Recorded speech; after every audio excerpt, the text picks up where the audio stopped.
आपको जीव विज्ञान या बायोलॉजी पढ़ाने के लिए उपस्थित हूँ। जैसे कि आप सब जानते हैं, कोरोना काल चल रहा है, आपकी स्टडी कंटिन्यू नहीं हो पा रही है, इसलिए विद्या मंदिर कोचिंग क्लासेस आपको ऑनलाइन क्लास उपलब्ध करा रहा है और मैं आपको यहाँ 10th की बायोलॉजी पढ़ाऊंगी। आप देख रहे हैं, अब हम आपको क्लास 10 का सिलेबस बताएंगे। इसमें आपको कौन कौन से लेसन पढ़ने हैं और उन लेसन के अंदर आप कौन कौन से टॉपिक पढ़ेंगे। तो सारे चैप्टर मिलाकर आपके सिलेबस में 6 चैप्टर हैं, लेकिन कोविड-19 की वजह से गवर्नमेंट ने 30% आपका सिलेबस अलग कर दिया है और उस 30% में उन्होंने आपके सेकंड चैप्टर नियंत्रण एवं समन्वय, कंट्रोल एंड कोऑर्डिनेशन को आपके सिलेबस से हटा दिया है। इसीलिए इस साल आपको सिर्फ 5 चैप्टर्स ही स्टडी करने हैं। नेक्स्ट ईयर ये चैप्टर फिर से आपके सिलेबस में आ जाएगा। तो अब हम जानते हैं कि आपके ये 5 चैप्टर कौन कौन से हैं। फर्स्ट चैप्टर है आपका जैव प्रक्रम या लाइफ प्रोसेस। सेकंड है आपका ये जीव जनन कैसे करते हैं, how do organism reproduce. Next आनुवांशिकता एवं जैव विकास, तो हेरिडिटी एंड एवोल्यूशन। नेक्स्ट है आपका हमारा पर्यावरण या our environment and next is प्राकृतिक संसाधनों का प्रबंधन, मैनेजमेंट ऑफ नेचुरल रिसोर्सेज। आपका फर्स्ट चैप्टर है लाइफ प्रोसेस या जैव प्रक्रम। तो इसके अंदर हम क्या पढ़ेंगे? जैव प्रक्रम क्या है? जीवन की प्रक्रियाएं या जीवन में हम जो क्रियाएं करते हैं या हमारे जीवन के लिए जो उपयोगी क्रियाएं हैं, कंपलसरी अनिवार्य क्रियाएं, उन क्रियाओं को हम इस चैप्टर के अंदर पढ़ेंगे।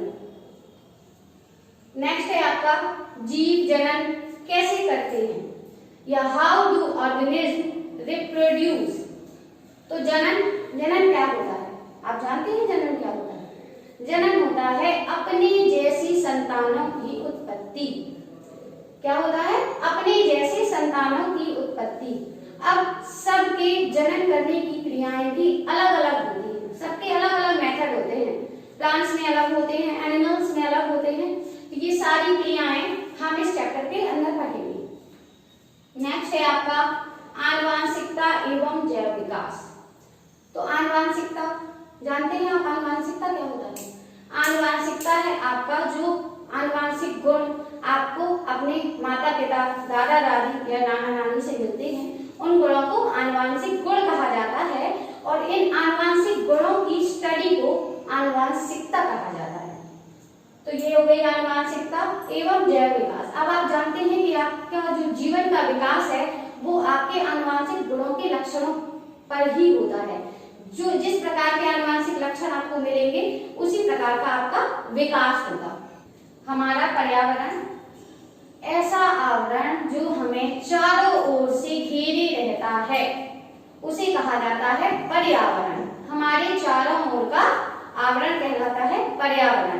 तो इस पर्यावरण में जिन जिन चीजों का अध्ययन करेंगे वो हम आपको चैप्टर समझाएंगे तब बताएंगे। नेक्स्ट है आपका प्राकृतिक संसाधनों का प्रबंधन, मैनेजमेंट ऑफ नेचुरल रिसोर्सेज। प्राकृतिक संसाधन यानी कि प्रकृति से मिलने वाले साधन। तो जो भी प्रकृति से मिलने वाले साधन हैं हमारे, उनके बारे में हम इस चैप्टर के अंदर स्टडी करेंगे। तो बच्चों अब हम पढ़ेंगे क्लास 10 का फर्स्ट चैप्टर, चैप्टर नंबर 1। वो है आपका जैव प्रक्रम या लाइफ प्रोसेसेस। तो अभी हमने आपको बताया था कि जैव प्रक्रम होता क्या है। तो आपकी जीवन में होने वाली क्रियाएं जो बहुत ही जरूरी हैं, यदि ये क्रियाएं नहीं बारे में पढ़ेंगे हम जैव प्रक्रम में। तो अब आपको पता होना चाहिए कि ये क्रियाएं होंगी किन के अंदर होंगी ये क्रियाएं, जो सजीव होंगे। क्या निर्जीव के अंदर हो सकती है? मतलब प्राणी दो प्रकार के होते हैं आपके, सजीव एंड निर्जीव। तो सजीव आप जानते हैं क्या होता है? Living beings and non living beings.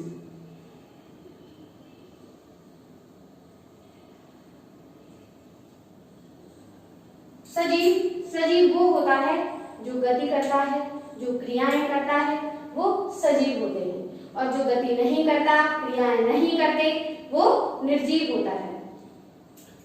सजीव में आपके जीव जंतु, मनुष्य, पेड़ पौधे ये सभी आते हैं। मतलब जो गति करते हैं और जिनमें विकास होता है वो सजीव कहलाते हैं। और निर्जीव में तो आप जानते हैं ना ही गति होती है और ना ही विकास होता है।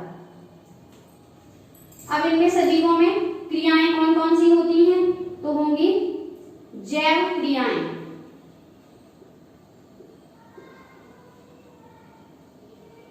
सजीवों में होने वाली ऐसी क्रियाएं,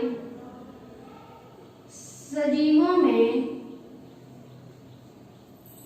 होने वाली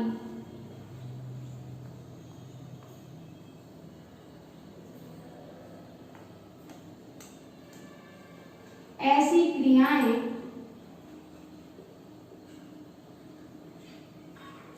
जो स्वयं को बनाए रखने का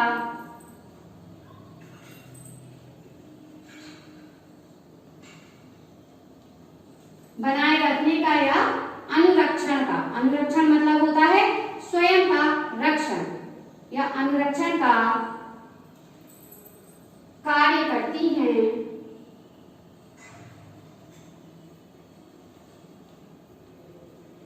जैव क्रियाएं कहलाती हैं। मतलब ऐसी क्रियाएं, सजीवों में होने वाली ऐसी क्रियाएं जो स्वयं को बनाए रखने का कार्य करती हैं या स्वयं का अनुरक्षण करती हैं, ऐसी क्रियाएं कहलाती हैं जैव क्रियाएं। तो बच्चों अब हम जानते हैं कि कौन सी क्रियाएं जैव क्रियाओं के अंतर्गत आएंगी। जैव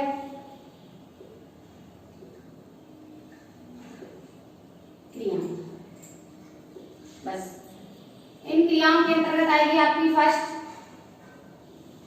न्यूट्रिशन,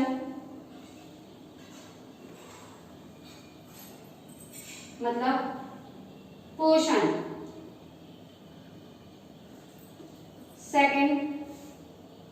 सेकंड है आपकी श्वसन या रिस्पायरेशन।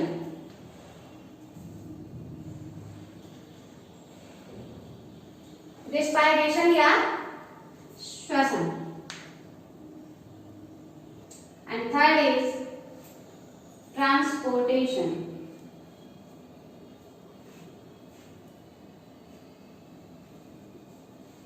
दैट इज परिवहन।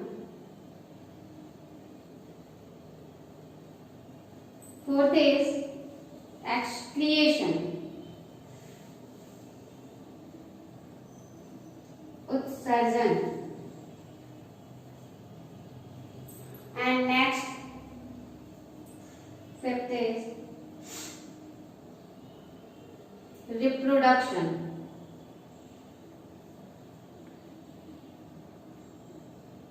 रिप्रोडक्शन दैट इज जनन। तो बच्चों ये हैं आपकी जीवन की 5 क्रियाएं, जिसमें पहला है आपका न्यूट्रिशन। यदि पोषण आपके शरीर को नहीं मिलेगा तो आपके जीवन की क्रियाएं सुटेबल रूप से नहीं चलेंगी। श्वसन भी एक बहुत ही इंपॉर्टेंट प्रोसेस है। ट्रांसपोर्टेशन भी बहुत ही इंपॉर्टेंट प्रोसेस है। उत्सर्जन भी और जनन भी। तो न्यूट्रिशन खाद्य पदार्थों से मिलने वाली एनर्जी, खाद्य पदार्थों से मिलने वाली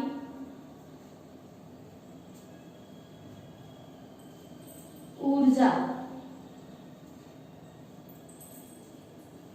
न्यूट्रिशन कहलाता है ये आपको मैंने शॉर्ट में बताया है। अभी न्यूट्रिशन की डेफिनेशन हम पढ़ेंगे बाद में। तो न्यूट्रिशन पोषण खाद्य पदार्थों से मिलने वाली ऊर्जा। जब हम खाद्य पदार्थों को इंटेक करते हैं या अपने अंदर लेते हैं तो उन खाद्य पदार्थों से पोषक तत्व और एनर्जी हमारे शरीर को मिलती है जो हमारे शरीर को पोषण प्रदान करती है। तो आपकी सेकंड डेफिनेशन है आपकी श्वसन या रेस्पिरेशन। तो इसमें भोजन के ऑक्सीकरण से मिलने वाली ऊर्जा, मतलब कि जो आप ऑक्सीजन इंटेक करते हैं वो ऑक्सीजन आपके भोजन का ऑक्सीकरण करती है और उससे जो आपको ऊर्जा प्राप्त होती है उसको कहा जाता है श्वसन। नेक्स्ट है आपकी ट्रांसपोर्टेशन या परिवहन। तो इसमें क्या होता है? परिवहन, चारों तरफ बहना, मतलब आपके शरीर में जो क्रियाएं होती हैं परिवहन की, उसमें ऑक्सीजन, ब्लड, भोजन, ये सब सर्कुलेट होता है। तो कोई एक कोशिका से दूसरी कोशिका में ये सर्कुलेशन जो होता है इस क्रिया को कहा जाता है परिवहन। नेक्स्ट है आपका एक्सक्रीशन या उत्सर्जन। उत्सर्जन में क्या होता है? आपकी बॉडी का जो वेस्टेज होता है, जो पोषक तत्व वगैरह न्यूट्रिशन में आपका शरीर ले लेता है, जो खाद्य पदार्थ से बचा हुआ वेस्ट मटेरियल होता है उसका शरीर से बाहर निकलना कहलाता है उत्सर्जन। नेक्स्ट है आपका रिप्रोडक्शन। तो रिप्रोडक्शन या जनन। तो जनन अभी हमने आपको बताया था कि जनन क्या होता है। जनन होता है अपने ही जैसी संतानों को उत्पन्न करना। अपने ही जैसी संतानों को उत्पन्न करने की क्रिया को कहते हैं जनन। तो सबसे पहले हम पढ़ते हैं आपकी पहली जीवन की प्रक्रिया जिसका नाम है न्यूट्रिशन या पोषण। पोषण किसे कहते हैं? जीवों द्वारा भोजन या पोषक तत्वों को प्राप्त करने की क्रिया को पोषण कहते हैं। मतलब जीवों ने जो भोजन अपने अंदर लिया फिर उनके पोषक तत्वों को प्राप्त करने की क्रिया को न्यूट्रिशन कहते हैं। क्योंकि जो पोषक तत्व हमें प्राप्त हुए उससे हमारे बॉडी को या शरीर को पोषण प्राप्त होगा। Nutrition is a process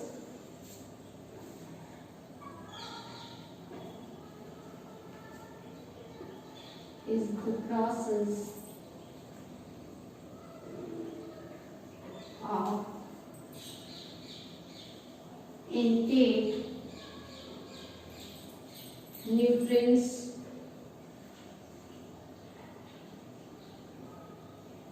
and food by an organism। तो nutrition is the process of intake nutrients मतलब पोषक तत्व एंड फूड भोजन बाय एन ऑर्गेनिज्म मतलब कि जीवों के द्वारा। तो जीवों के द्वारा पोषक तत्वों और भोजन को प्राप्त करने की क्रिया को कहा जाता है पोषण। तो बच्चों अब पोषण की आवश्यकता आपने अभी तक पढ़ा, पोषण या न्यूट्रिशन। न्यूट्रिशन क्या होता है ये हमने आपको बताया। अब हम ये आपको बताएंगे कि पोषण की आवश्यकता क्यों होती है, हमें क्यों चाहिए पोषण, हमारे शरीर को पोषण क्यों चाहिए। Need of food. तो फर्स्ट ये आपके कुछ पॉइंट हैं जो हम आपको बताएंगे। इन पॉइंट्स के आधार पर हमें पोषण की आवश्यकता होती है। पहला है आपका ऊर्जा स्रोत। तो ऊर्जा स्रोत आपको पता है कि पोषण में हमें एनर्जी लेने के लिए ही पोषक तत्वों की आवश्यकता होती है। पोषण हमें पोषक तत्वों से मिलता है और पोषक तत्वों से ही एनर्जी मिलती है। मतलब कि पोषक तत्व हमारी ऊर्जा के स्रोत हैं, इसीलिए हमें पोषण के लिए पोषक तत्वों की आवश्यकता होती है और पोषक तत्वों के लिए हमें भोजन लेना जरूरी है। नेक्स्ट है आपका शारीरिक वृद्धि या ग्रोथ। तो इसमें क्या होता है कि जब हम भोजन करते हैं, जब हम भोजन लेते हैं तो उस भोजन से हमारे शरीर का जीवद्रव्य नया जीवद्रव्य बनता है और जब नया जीवद्रव्य बनता है तो कोशिकाएं आकार में बड़ी होती हैं और जब कोशिकाएं आकार में बड़ी होंगी तो इनका विभाजन भी होगा। तो कोशिकाएं बड़ी होंगी फिर उनका विभाजन होगा। जब कोशिकाओं का विभाजन होगा तो उनकी संख्याओं में वृद्धि होगी और संख्याओं में वृद्धि होने के साथ साथ हमारे शरीर में भी वृद्धि होगी। तो इसलिए बहुत ही जरूरी है। और नेक्स्ट थर्ड वाला है आपका शरीर में टूट फूट की मरम्मत, repair of damage body parts. तो शरीर में टूट फूट की मरम्मत, अब ऐसा नहीं कि टूट फूट मतलब हाथ पैर टूट जाए तब आप सोचें कि ये टूट फूट हुई है, नहीं, शरीर के अंदर ये टूट फूट का कार्यक्रम चलता रहता है और वहां पर रिपेयरिंग होती रहती है, लेकिन उस रिपेयरिंग के लिए हमारे पास नया जीव द्रव्य होना चाहिए। तो आपको अभी मैंने जैसे कि बताया कि जब हम भोजन लेते हैं तो भोजन से नया जीव द्रव्य बनता है और ये जो नया जीव द्रव्य है यही हमारे शरीर की टूट फूट की मरम्मत करता है। तो आपको पता चल गया कि ये सब एक दूसरे से इंटर रिलेशन रखते हैं कि हम भोजन लेंगे, भोजन से पोषक तत्व मिलेंगे, पोषक तत्वों से आपका नया जीव द्रव्य बनेगा, जीव द्रव्य से आपके शरीर की वृद्धि होगी और उस वृद्धि के साथ नए जीव द्रव्य से आपके शरीर की टूट फूट की मरम्मत भी होगी। और नेक्स्ट है आपका रोगों से प्रतिरक्षा, प्रोटेक्शन फ्रॉम डिजीज। तो अभी जैसे मैंने आपको बताया है कि पोषण सबसे ज्यादा इंपॉर्टेंट है, इन सारे पॉइंट्स में पोषण और पोषक तत्व सबसे ज्यादा इंपॉर्टेंट है। तो रोगों की प्रतिरक्षा भी पोषक तत्वों के द्वारा ही होती है। जो भोजन से हमें पोषक तत्व मिलते हैं वही पोषक तत्व हमारे शरीर की रोग प्रतिरक्षा या रोगों से लड़ने की क्षमता को बढ़ाते हैं। तो आपको मेन पॉइंट इसमें क्या समझ में आया कि nutrition is the main process of जैव प्रक्रम या लाइफ प्रोसेस। तो बच्चों अब हम आपको नेक्स्ट वीडियो में मिलेंगे और नेक्स्ट वीडियो के लिए आप